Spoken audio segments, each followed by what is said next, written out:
Alors je déclenche l'appareil là pour cette séquence.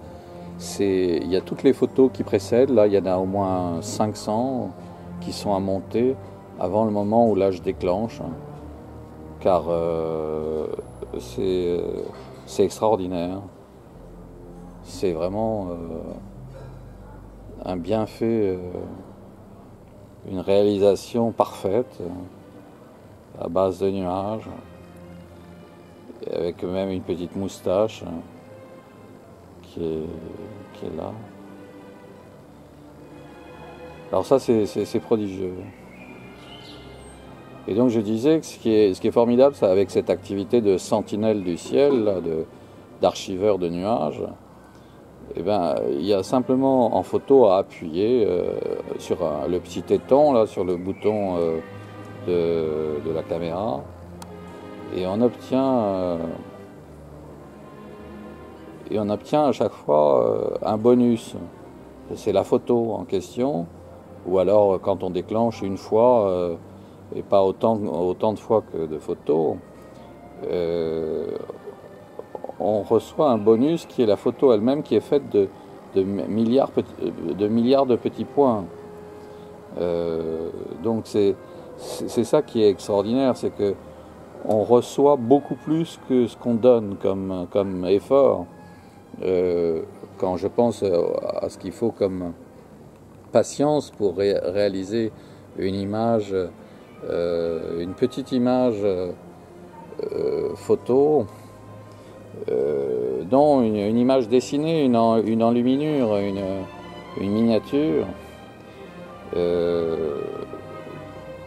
avec un pinceau, et puis surtout on est obligé de se trouver dans le monde, enfin de faire un effort de vérité tel que on est ensuite dans le monde de la vérité, hein, qui est en fait un peu le monde des nuages et de l'imagination. Mais ça prend énormément de temps de faire une image à la main, au pinceau.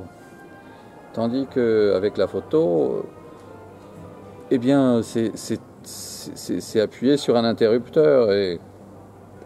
Et on le sait, c'est un jeu d'enfant. Avant même d'aller à l'école, on aime appuyer sur un interrupteur et régulièrement, systématiquement, on s'amuse à éteindre, allumer, éteindre, allumer, éteindre, allumer. Et rien qu'en appuyant, et déjà en éteignant et en allumant avec un appareil avec un interrupteur de lumière, ben on déclenche une ampoule qui s'allume et qui offre elle aussi un bonus énorme, colossal en termes de photons de lumière à l'intérieur de la chambre dans laquelle on est. Ce qui signifie que la somme des personnes, des ingénieurs qui ont mis au point l'interrupteur et qui ont mis au point l'électricité, leur connaissance, leur détermination à imposer l'électricité à la lumière d'une bougie plutôt que la lumière d'une bougie, a fait ce miracle, et à l'origine de ce miracle. Et donc on doit à ces personnes ces images qui nous font réaliser, les ingénieurs aussi opticiens, qui nous font réaliser très très facilement. C'est-à-dire là j'ai eu même simplement une fois à appuyer, j'ai déclenché une séquence vidéo dont chacune des images est faite de millions de pixels, de millions de petits points, en ne faisant qu'un seul petit point sur un appareil que j'ai simplement à porter comme on porte un enfant dans les bras au cours d'une promenade. Rien de plus facile que ça. Rien qui exige autre chose que le souci de la contemplation, du plaisir de regarder des choses admirables, licites, même si monstrueuses, hein, même si parfois impressionnantes, voire même inquiétantes, hein, parce qu'elles pourraient l'être. Hein. Mais en réalité, c'est jamais inquiétant. Et quand c'est inquiétant, il faut se dire que c'est le contraire, puisque nous ne bénéficions pas, pour l'instant, de la possibilité de voir Atlantide en montant le variateur. Là, en ce moment, c'est sans l'usage du variateur. Hein. On a vu, là, il y a rien sur les murs. On voit pas Atlantide, peut-être en filigrane, mais il faut vraiment chercher, parce que j'ai contrasté énormément ici, donc il doit y avoir un moment où on voit un peu en filigrane, mais rien de plus. Tandis que très certainement ces mêmes nuages, si la vision d'Atlantide était allumée, enfin si le variateur était enclenché, ça serait encore plus extraordinaire. Ça serait vraiment tout à fait extraordinaire, tout à fait, enfin encore plus que ça ne l'est, fantastique. C'est dans le registre du fantastique, du sur-fantastique. Étant donné les proportions, on a là un œil énorme dans le ciel. On voit la taille.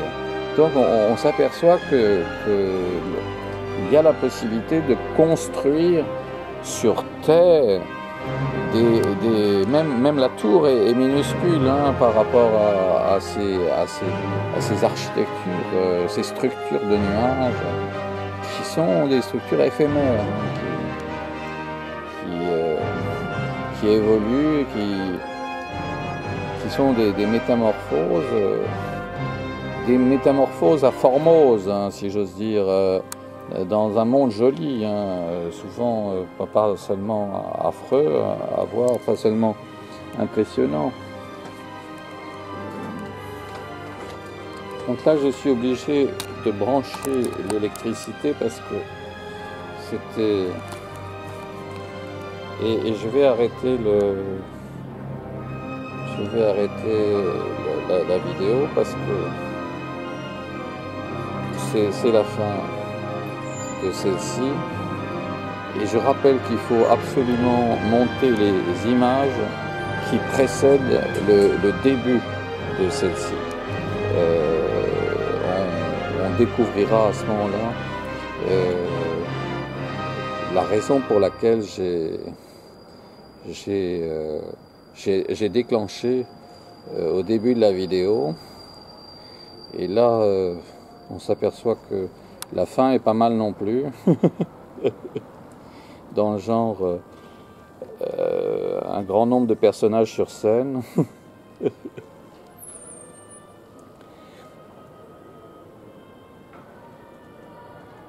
Voilà.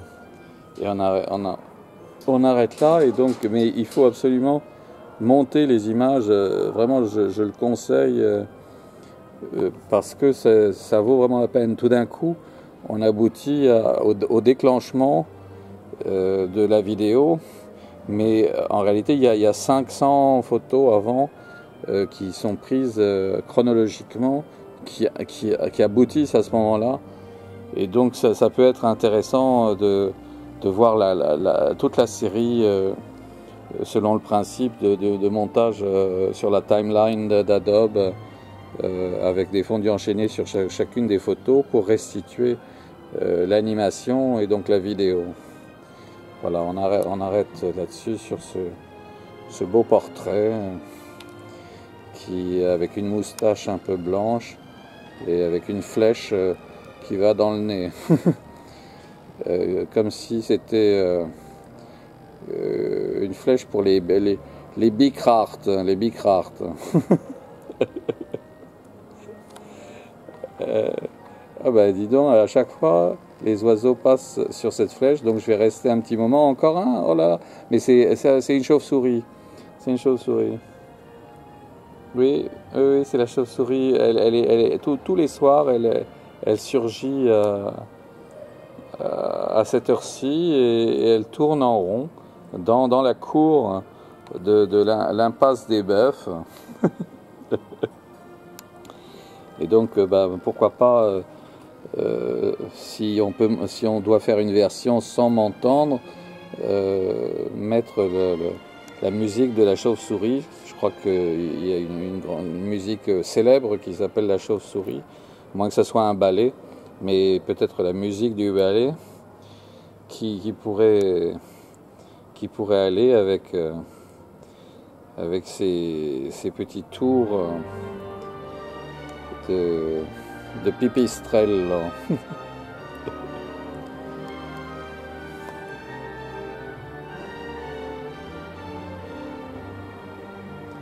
Voilà. Alors, il y a des zones. Bah tiens, on va essayer de la suivre. Non, c'est dit. Elle rentre dans l'ombre, donc on n'arrive plus à la. C'est ce que je disais l'autre jour, c'est que les chauves-souris ne seraient pas des petits vampires si elles ne s'étaient pas trompées lors d'une réincarnation en être humain. Donc si elles n'avaient pas involué, donc régressé à cet état de chauve-souris. Un peu vampire.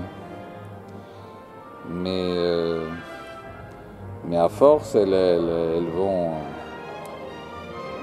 à force de gagner des points, elles obtiennent une réincarnation bien meilleure la fois suivante. Et donc... en fait, c'est en se trompant simplement, en ne comprenant pas dans quel sens allait le... D'ailleurs, elles ont la tête en bas, plutôt que d'être... elles sont accrochées par les pieds, elles s'accrochent par les pieds, elles ont la tête en bas. Et quand elles dorment, donc elles sont dans le monde à l'envers. Mais elles essayent de bien faire aussi, et pas seulement de chasser. Elles sont pas seulement méchantes. À certains moments, elles sont utiles. Et enfin, elles essayent d'être gentilles. Et donc, en raison de ça, elles gagnent. Et puis elles obtiennent une réincarnation, peut-être en souris, la fois suivante.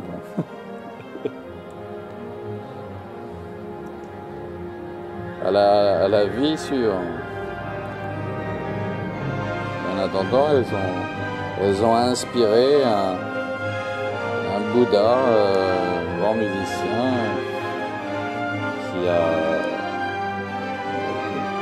qui a fait qu'on n'a pas envie spécialement de les tuer, de les considérer seulement des parasites. Ce qui est, effectivement, ce qui est seulement à certains moments, quand elles mangent par exemple les grenouilles, c'est pas très intelligent de leur part.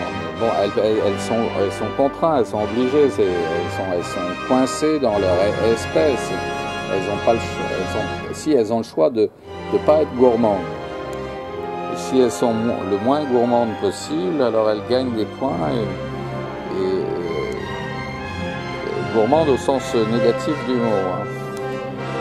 Et donc elles ont une chance de revenir du côté de l'être humain, mais après un grand nombre de réincarnations. Elles doivent passer par le pigeon d'abord,